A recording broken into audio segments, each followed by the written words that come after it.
Hello, Curvies. Thanks for coming through. We are live. We are live. We are live. Curvies. Yes. Thanks for coming through. It's Wednesday. It's Wednesday, y'all. Happy Black History Month. Happy Wednesday. Happy day after the part two reunion of Real Housewives of New York. Thanks for coming. Okay.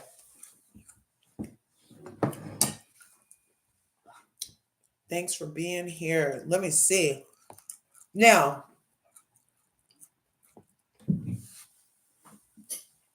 you may or may not have been watching this season of Real Housewives of New York City. New York City. And they need to take all the apples back from New York because the apples that are good will get spoiled from all the other bad apples. You know how they say one bad apple ruins the bunch. Well, on this show, they have a cast of 1, 2, 3, 4, 5, 6, 7 people. Hey, Mamera, thanks for coming through.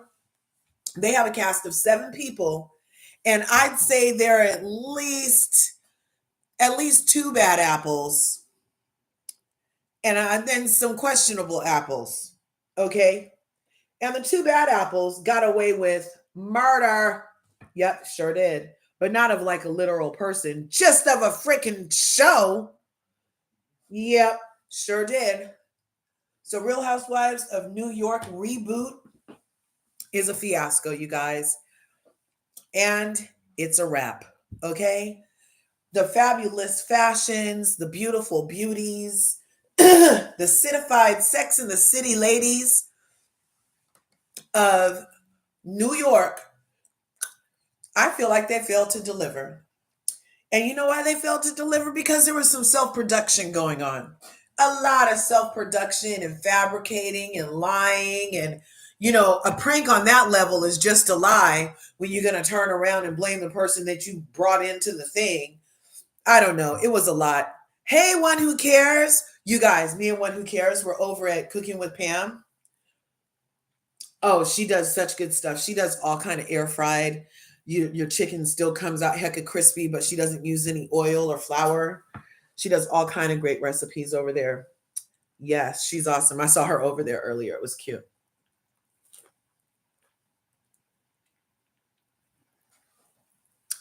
So in New York, what do you guys think? Does anybody in the house watch it? Or were you like me where you couldn't really get into it? I didn't even watch every episode because I didn't have to. But because I just couldn't get into it. I just felt like they were so fabricated, so fake, fakey McFakersons in New York City. I'm like, oh my gosh. And I'm still like, what does Brynn do? Okay, so you guys might know who the players are. The woman in the black dress with the gold earrings, the very melanated woman right here, and in the silver dress in the center of the photo on the right side. That is Ubah Hassan. And she is the real life blood cousin of Chanel Ayan of Dubai. Yeah. And they're both supermodels. Supermodel runs in their family. Yeah. Yeah. Sure does. So she is Ubah Hassan. And then the woman in the silver with the sequins and the feathers is Brynn Whitfield. And obviously Ubah is Somali and black and an immigrant here to this country. And then we have Brynn Whitfield, who is biracial and says she identifies as a black woman, yet all of her behavior screams white Karen. So I'm not sure if she only does it for sympathy or what, because her actions are not matching with what she's identifying with. Because her treatment of Ubah this season was very high key Karen. Okay. Hey, Richie B. Thanks for coming through. And then we have Erin in the upper corner up here. Can you guys see this if I do this?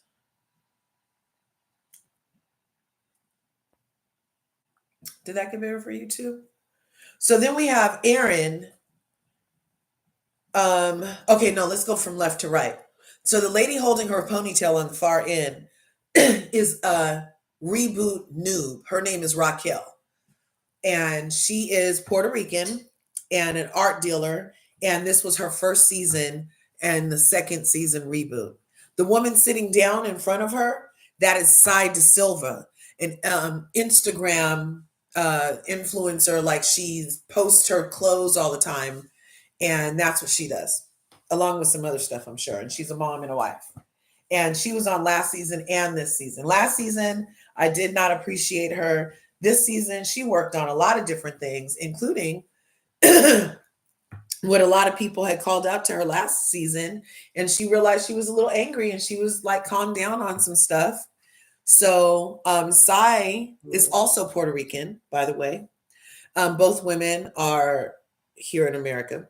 And then in the white, that is Jessel. Now, Jessel is, I don't want to say it wrong.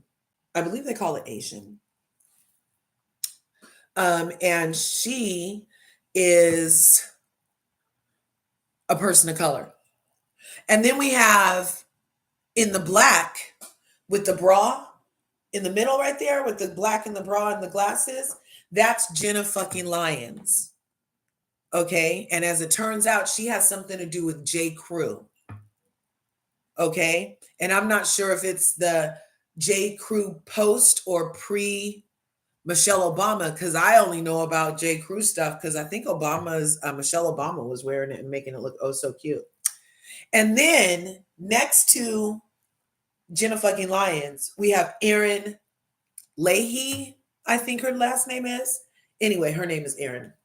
So that is the reboot of, those are all the apple holders. And then they had a friend of, and her name was Rebecca Minkoff, not related to Crystal Minkoff of Real Housewives of Beverly Hills, no relation.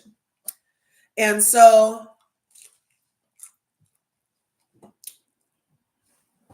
this reunion picked up with Brynn trying to cry whine her way out of any accountability for using this platform to tell known lies and fabrications. And Jessel is a married woman. So it's Real Housewives of New York. Of the women up here that I've shown you so far, who's married? Sai De Silva's married, and Jessel Tank is married, and Erin Leahy are married. Raquel is engaged. Jenna Lyons has a new lady love, and they did an emotional ceremony. Brynn Whitfield is in the dating pool. And then we have Ubah Hassan, who's dating. I guess you could say she's engaged because she's like, I will marry this man. So, hey, California cutie, thanks for coming through. Thanks for coming through. Yes, like this video on your way in. Thanks a lot for being here. Ring the bell. We're on our way to 3,000, y'all. Come through. So, Brynn is a pathological liar. And I'm going to look up some words because you know me and my damn etymology. I like knowing what the hell are we really talking about. And I'm a believer that, you know, a lot of the words we use are spells. You know, you cast a spell, you can write a spell, you can sit a spell. Which one is it? Wait. Window. Medical diagnosis. Okay. So Brynn Whitfield is such a fucking pathological liar that I had to look up a medical diagnosis for using fake tears to get out of trouble and lying. And it said the medical diagnosis for using fake tears to get out of trouble and lying. and it comes up with fictitious disorder because she spent the entire season lying.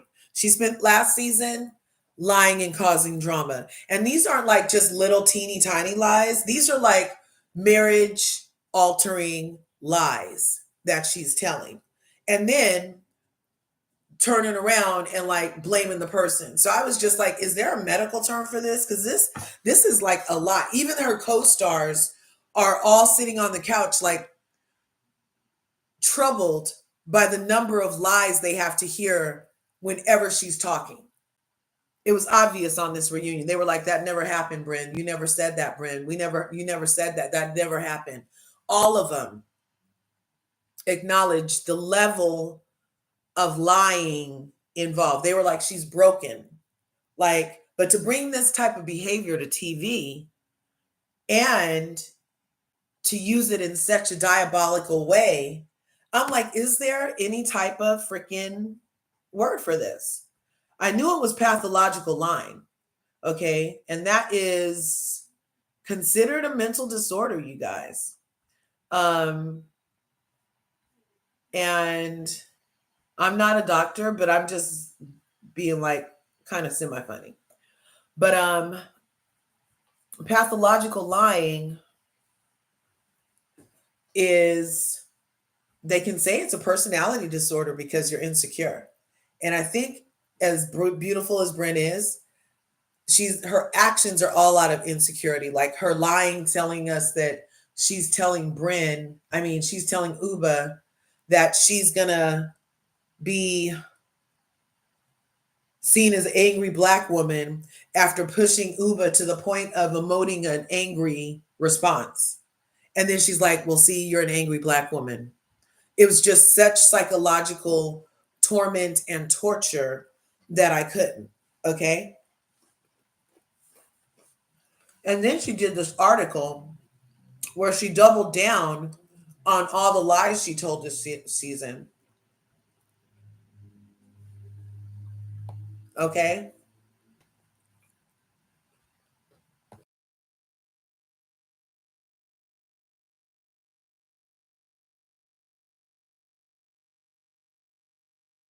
Okay. Yeah, then she told a lie on all the then she did an article and doubled down on all the lies she told this season. And the final lie that Brynn Whitfield told this season was that Ubah Hassan knew that she had been raped as an S8 in Central Park. I believe she said it happened there. And so in the finale episode, when Brynn is yet again poking Ubah to the point of trying to make Ubah act a certain way for a scene, Ubah was like, you're being fake. I can be who I want to be. I'm enough. I'm enough, Brynn.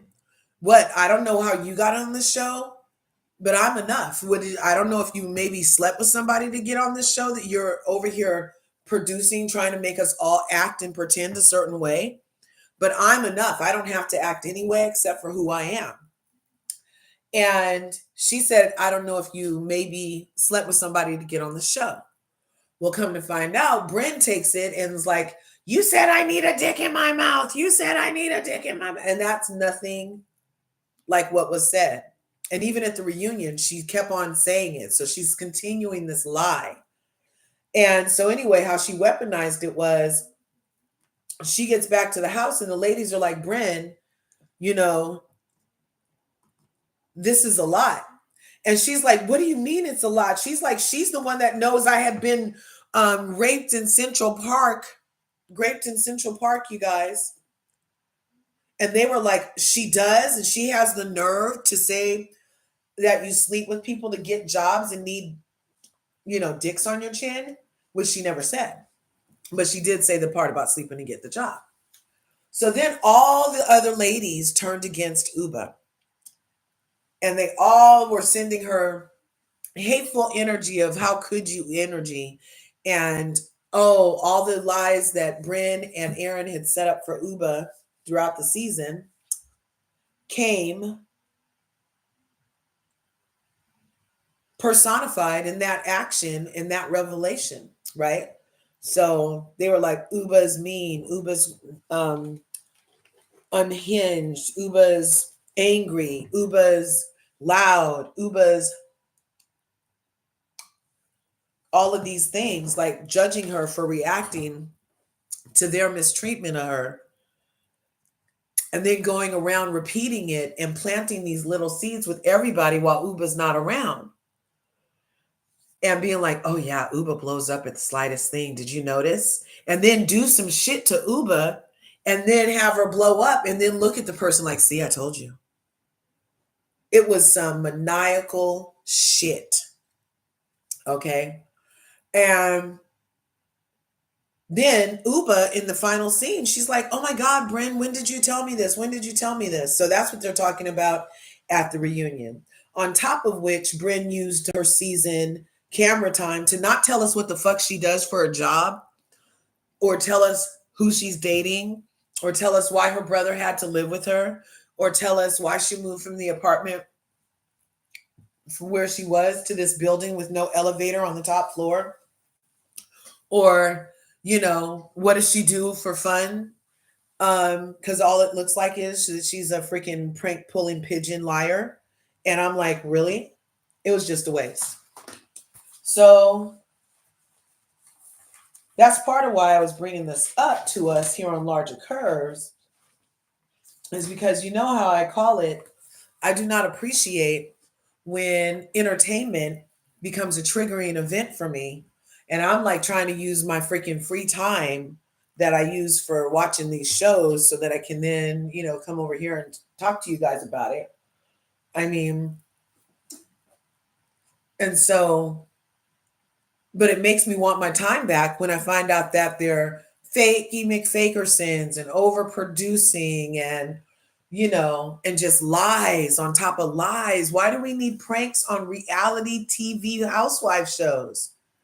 I'm just like, I don't know. I kind of feel like a lot of this, maybe reality genre is just over and they need to do a hybrid situation where it's where they say it right there that this is half scripted, half reality, and it's a hybrid, like a good sativa indica mix, 50-50.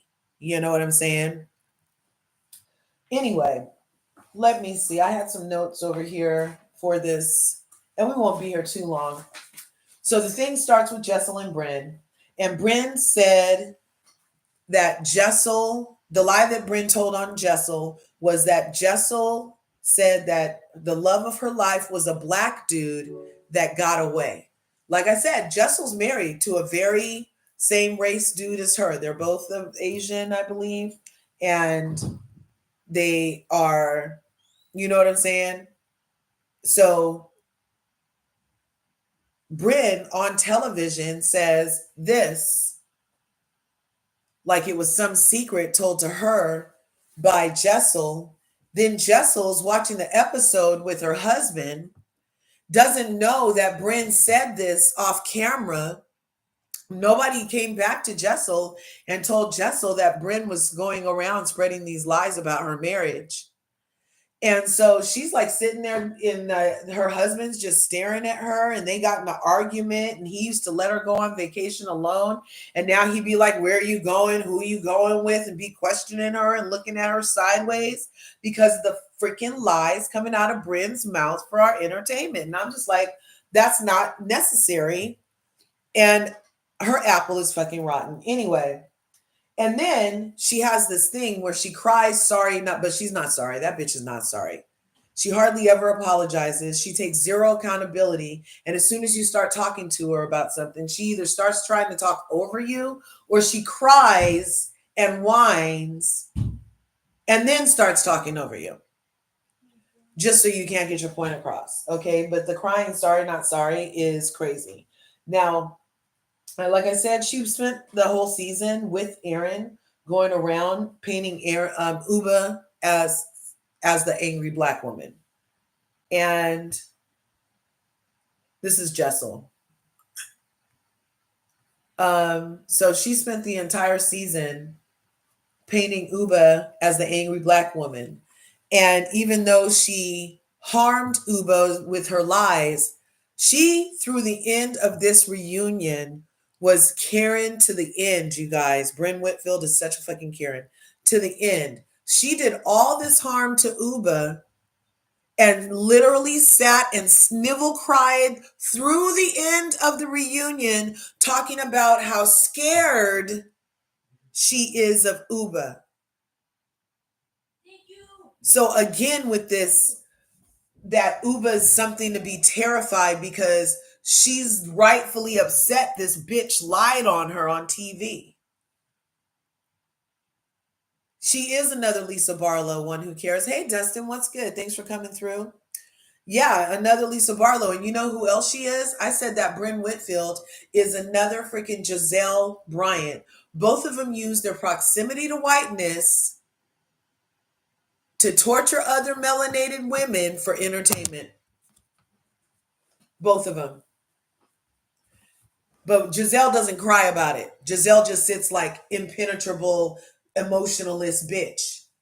Whereas Brynn sits there and cries about it. Right? I can't.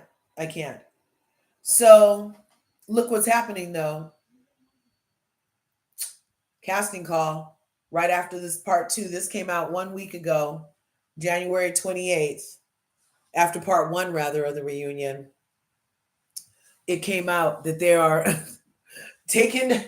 looking for new apples, and I hope for God it's because Brynn Whitfield's ass, her poisonous apple ass. I mean, she's basically the apple that you get from the Wicked Witch in Snow White. Don't eat Brynn's apple. Okay. And then Brynn, it's just everything was about Brynn trying to take accountability. And for some reason, Jenna fucking Lyons was so reluctant to have Brynn seen in a bad way. Like she was just so reluctant until it wasn't enough that she weaponized rape against Ubah. It wasn't until she found out on the reunion couch that Brynn had also lied and damaged Jessel's relationship with her husband to the point of now he's questioning her. Then Jenna was like, "Oh, yeah, you just got to stop with the lies. It's not a good idea. Yeah, you just got to stop and take some accountability." What else was happening? I feel like Brynn was jealous of Rebecca Minkoff because Rebecca came in with a business to show us, and Rebecca has 4 kids, and Rebecca and her husband are obviously sexy time if they're going to parties swinging and she's coming home pregnant and nobody cares. Like, you know, I think Brynn wishes. And so when Rebecca comes on, we see Brynn pretend to be her friend, like, you know, try to befriend her, but it was really just like a grilling session. And then Rebecca thought she was like a monk. She's like, yeah, you know, they were like, well, why'd you do this? And she's all telling Brynn and Jessel on the helicopter, well, I'm doing this, you know, because my business took a hit during COVID. And I figure what better way? And, you know, and they asked. And so I said, okay, you know. And I don't see anything wrong with that. I feel like that's great marketing. And there's nothing wrong with that, you know. But I also feel like there's a lot to be said for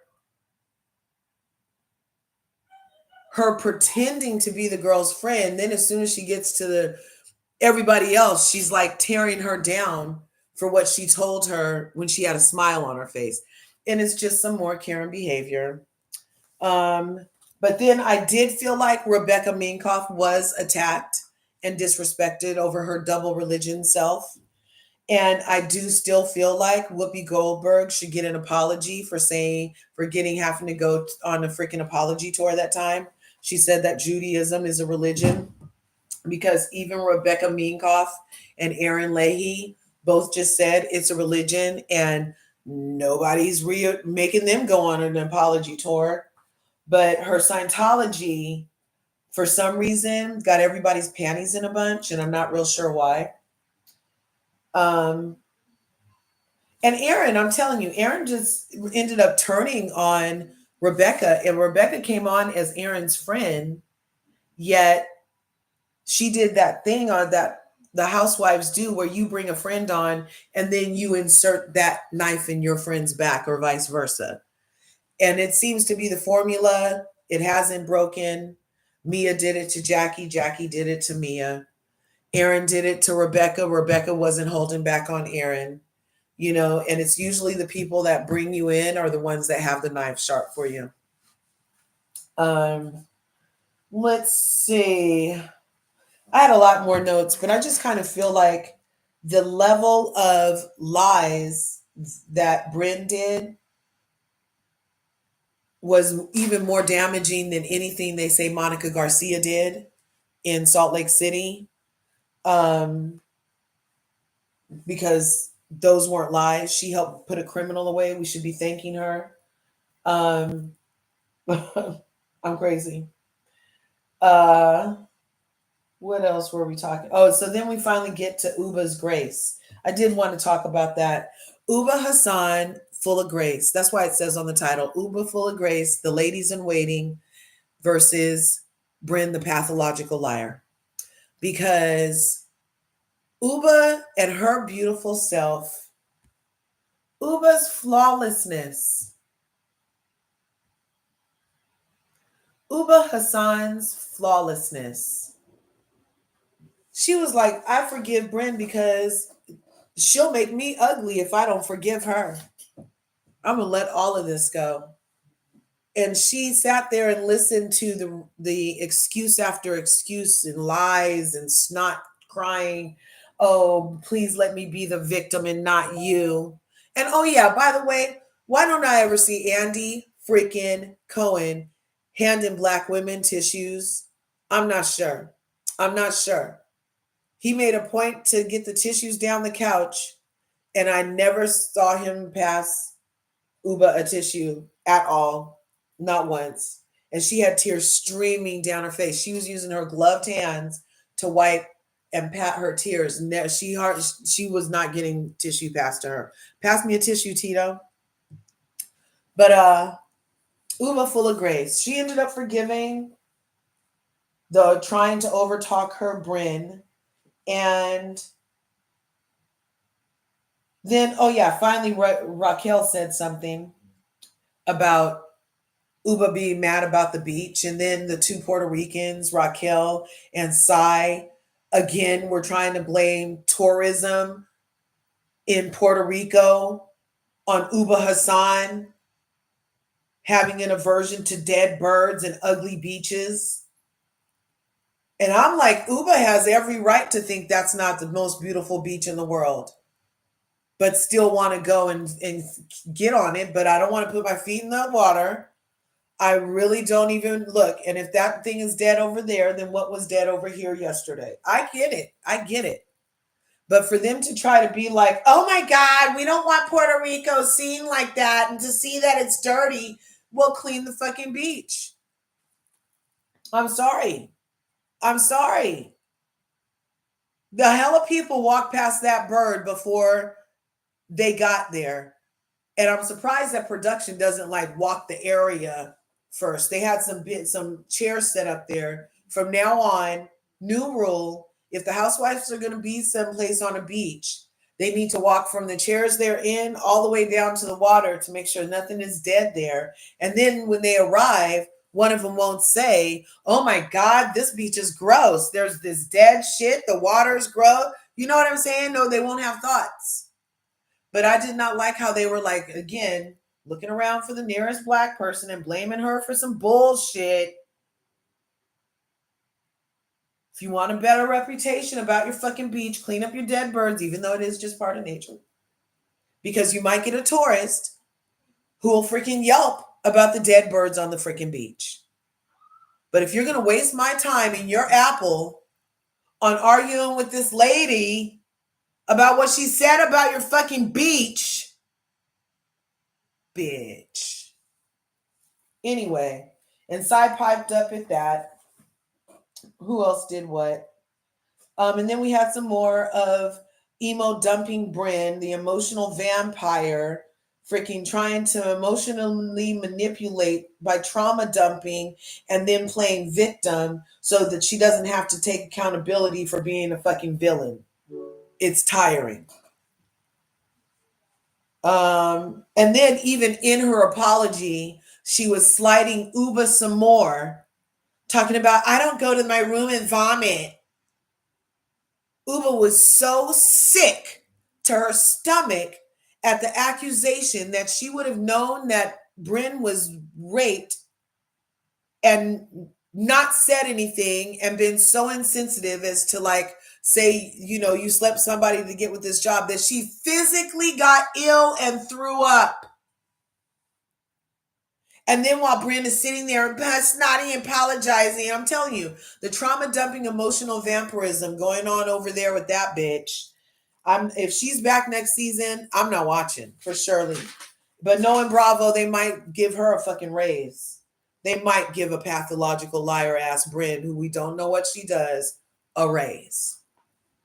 And that was pretty much it. We never really got a full on take accountability moment from Brynn ever.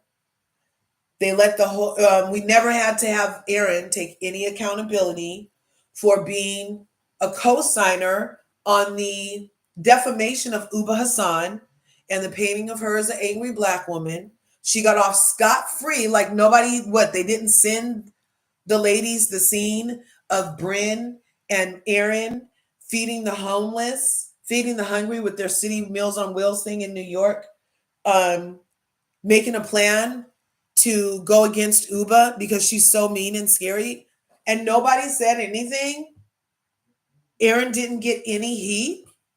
And then for Erin to turn around and throw Brynn under the bus for painting Ubah so bad, but like she did it all by herself. Anyway, Emmett Till much? So Emmett Till is a boy who a white lady said he whistled at her. And then the townspeople who were white went and snatched him up and beat him to death and then hung him. And then come to find out the white lady lied. She said it never happened. And then when they arrested her, they suppressed evidence so that she never got arrested for perjuring or nothing. None of the people that did it ever got arrested or anything. It's so harmful and detrimental, the level of lying that happens sometimes. And so I just can't. I don't want to be triggered if I decide to indulge in this again. But I do think that Chrissy Balls had a point about how maybe the whole housewives thing is just over. You know how Jerry Springer just wasn't it one day? Remember that? Remember how one day Phil Donahue just wasn't it? Remember how Sally Jesse Raphael just one day wasn't it? Geraldo just wasn't it. Oprah just wasn't it. Ricky Lake just wasn't it anymore. Maybe the franchises of Housewife, the phenomenon that it was, just isn't it anymore because half the ladies aren't even wives. They don't want to be wives.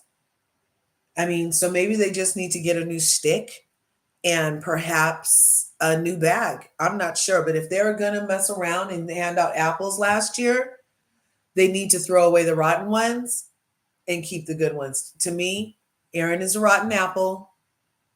I don't need to see her come back and manufacture hate anymore.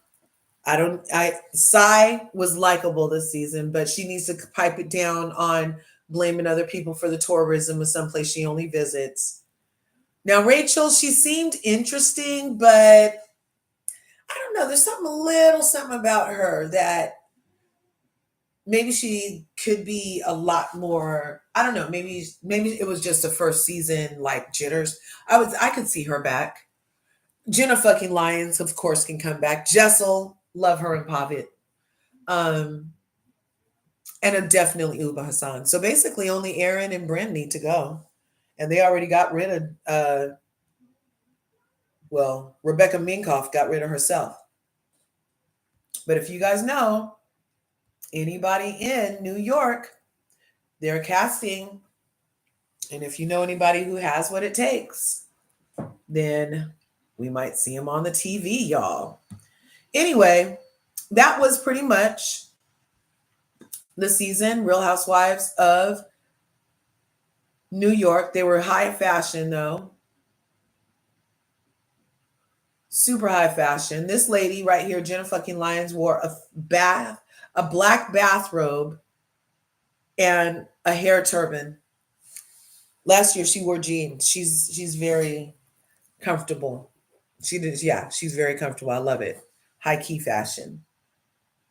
So anybody, hey Burnell Gaskins, thanks for coming through. So yeah, that was kind of it. It was lackluster.